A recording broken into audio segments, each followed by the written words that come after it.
Twongeye kubasuhuza abakurikira umuyoboro wa Logos 26, mwese muri inshuti z'ubumenyi, niyo mpamvu tubita abafilozofe.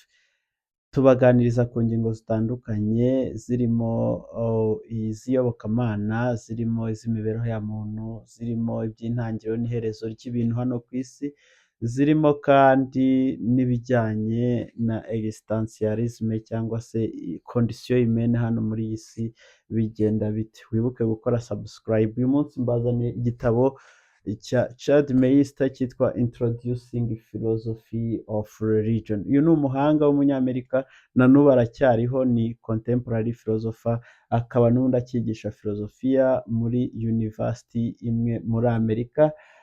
Aho yagiriye famous cyangwa ubwamamare ni muri university bita Bethel College, aho yigishaga nyine philosophy of religion, kuko niyo field ye ya masterinze neza cyane. Ahangaha tuba tugiye kureba ikijyanye na religion abantu benshi bazi nyine nk'iyobokamana, rishingiye cyane cyane ku kwizera. Mwibuke ko kuri iyi YouTube channel cyangwa se kuri umuyoboro wacu tureba brief, tureba tradition, tukareba dogma, tukagerageza gucriticizinga, tukaprayingaho reason kugira ngo turebe mbese ibyo twizera bifite ishingiro, ibyo twizera twabisobanurira abandi bakabyumva, ese amahame twizera koko niyo cyangwa twabihindura ukundi. Papa Francisco yanditse mu gitabo cye ati personne n'est obligé de croire, nta muntu utegetswe kwemera, niyo mpamvu aho kwemera ibyo utumva wanabireka. Reka rero turebe mu ncamake icyo iki gitabo cya Chad Meister kivuga, nk'uko yakize ngo Introducing Philosophy of Religion. Ubundi iyo bavuze filozofi mujye mwumva reason cyangwa gushungura ukagerageza kumva uko ibintu bimeze, ariko nibavuga religion jya uhita uvuga ati ibi ngibi byo ntago wenda nabyumva ngo mbiheraheze, reka mbyizere, reka mbyemere gutyo gusa. Ariko iyo bavuze kwizera kuko utabyumva neza, ntibivuze ko bitumvikana, ahubwo wenda nuko byose utabyinjiza mu bwonko bwa muntu, kuko ubwenge bwacu hari ibyo butabasha kumenya. Chad Meister rero introducing kuri philosophy of religion. Religion iri ukwayo, tugiye kureba n'icurabwenge riba riri inyuma ya religion. Ikibazo cya mbere rero Chad Meister yibaza muri iki gitabo cye cyitwa Introducing Philosophy of Religion ni does God exist? Mbese Imana ibaho? Kubera ko buri religion yose usibye izateye mu bahakanyi wenda muri iki gihe turimo bita contemporary period, bafite religion without God cyangwa se in religion sans Dieu. Abantu bakaba bati turitwara neza, ariko ibyo gukurikiza amategeko y'Imana n'ibivugwa ku Mana ntibitureba. Ariko buri religion bundi yose iri suppose kugira Imana, iba ari Imana wowe uzi, iba ari Imana utazi, ariko buri religion yose igira Imana. Na yandi ya kera y'Abanyarwanda yagiraga Ryangombe, buri religion yose ibisingiye ku kintu bita super power, umuntu nyine agomba kwizera. Ibyo byose ntiwakwizera Imana iri munsi yabo. Hano rero Chad Meister ikibazo atangira aravuga ati does God exist? Ese Imana ibaho?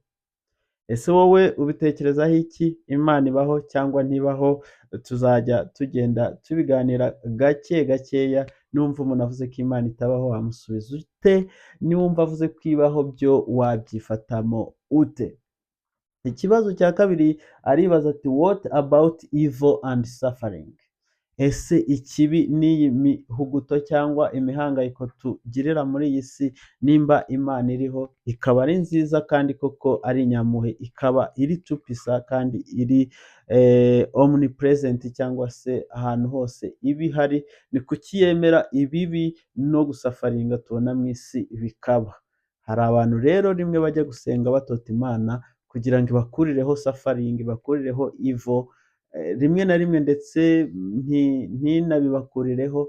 Ese mu by'ukuri ni uko baba basenze nabi ntibumve, cyangwa ni uko wenda evil na suffering nabyo bikenewe muri iyi si turimo? Hari umuhanga witwa Leibniz yavuze ko n'ubundi romari cyangwa se the evil ni necessary coefficients of the possible like world.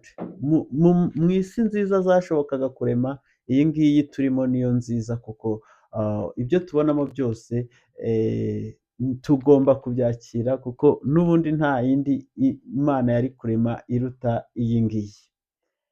Icyo rero ni ikibazo cya mbere rimwe na rimwe umuntu agerageza guhuza akavuga ati Imana nziza ni gute yemera ibintu bibi bikaba, Imana nziza ni gute yemera umuntu agasafaringa. Nawe utekereze ahantu hamwe aho usafaringa, reba ko ubyuka mu gitondo saa 11 ukajya ku muhanda ukajya guhiga amafaranga, rimwe ukayabura ubundi ukayabura, wanayageza mu rugo aho kugira ngo uyarye wishime ukabura arwaye, ukajya kwivuza ugahera kwa muganga, mu gihe uri kugaruka uva kwa muganga ugahura na accident mu muhanda, abantu bagapfa bareba, ukumva inkuru mbi, abantu bagatubura, hakaba imyuzure, hakaba imitingito, ibirunga bikaruka, abantu bagapfa. Ese koko iyo Mana nimba iriho? Ni ikibazo cya mbere Chad Maester yibaza. Cya kabiri, kubera iki yemera ibyo bikaba? Nawe ndabizi ko ujya ujya gusenga rimwe na rimwe ukavuga uti Mana kuki ibi ngibi wabyemeye? Ese Imana uba uvugisha koko irahari? Nimba ihari se ibikumva? Ni nziza se koko ikaba yemera ibyo byose bikakubaho? Ni ibintu tuzasanga muri iki gitabo cy'uyu mufilozofe w'umuhanga bita Chad Maester, ugerageza kutwintroducinga muri philosophy of religion cyangwa se mu bwenge bwihishe inyuma ya religion. Ikindi kibazo rero yibaza ni how does faith relate to science? Murabona ukwemera na siyanse, mwibuke ko siyanse ihamya yo ibintu ushobora kujya muri laboratory ugatesitinga warangiza ukazana result. Ngira ngo metode yayo ni uko umuntu akoresheje the same procedures nawe uba wakoresheje yabona result nk'izo wabonye.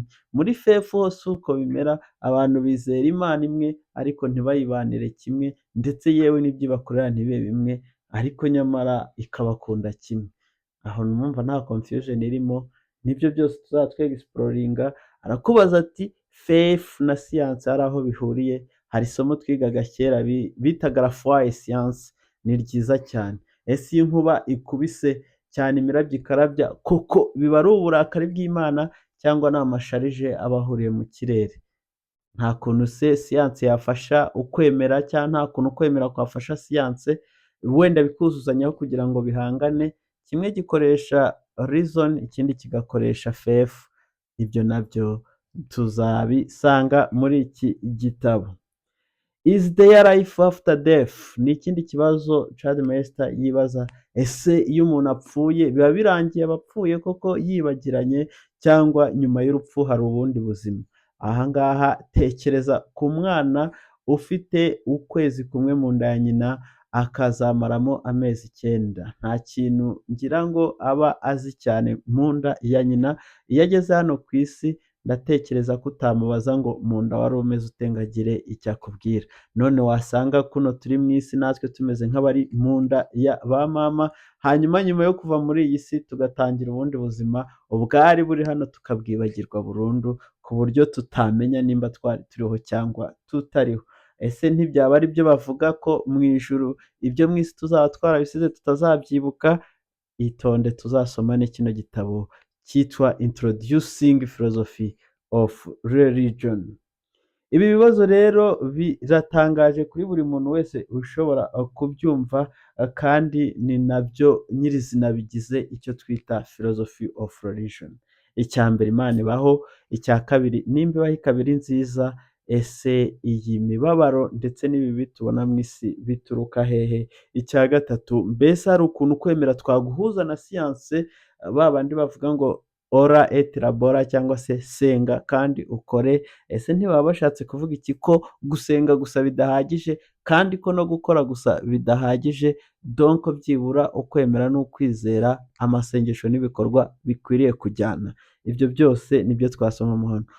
Iyo umuntu apfuye tukabeshya duti araruhutse cyangwa yitabye Imana, agiye aheza mu ijuru, ariko tukarenga tukamuririra, tukarira cyane, ndetse koko iyo umuntu apfuye biba bibabaje, ababuze ababo turabihanganisha. Ese ubuzima buba burangiriye aha ngaha, ibyo umuntu yakoze byose biba birangiye, cyangwa hari ukundi bikomeza mu bundi buzima. Tuzabishakira igisubizo, icyo ngicyo nicyo filozofiya iba igamije kugeraho. Ibyo bibazo rero bitangaje gutyo nibyo tuzabasha gusubiza twifashishije iki gitabo cya Chad Maester nashakishije. Nimba ugishaka wandike muri komenti, ushyiremo nimero yawe, ubundi tukuvugishe urebe ko twagusangiza ubu buhanga, nawe ugasoma kino gitabo cyiza cyane. Ubwo rero mbakundishije ubwiza bw'iki gitabo, mbibutsa ko uyu muhanga nyine nk'uko nabibabwiye ni umuprofesa wa filozofi muri Bethel College, aracyariho, wamushakisha kuri Google na ChatGPT nk'uko muyimenyereye, ariko ukareba ubuhanga bwe, tuzajya tugisesengura gake gakeya turebe uko bimeze.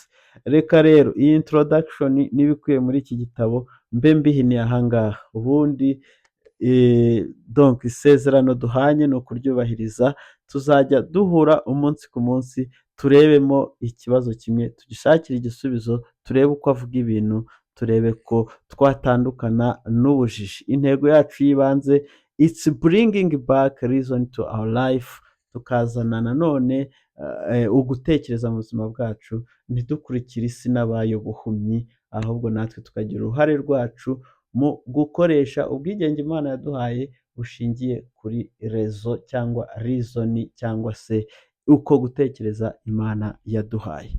Kora subscribe, ubundi nanone ujye ucekinga akanya ku kandi ko tuguhaye indi video kugira ngo ukomeze kunguka ubwenge. Ndabakunda cyane, see you.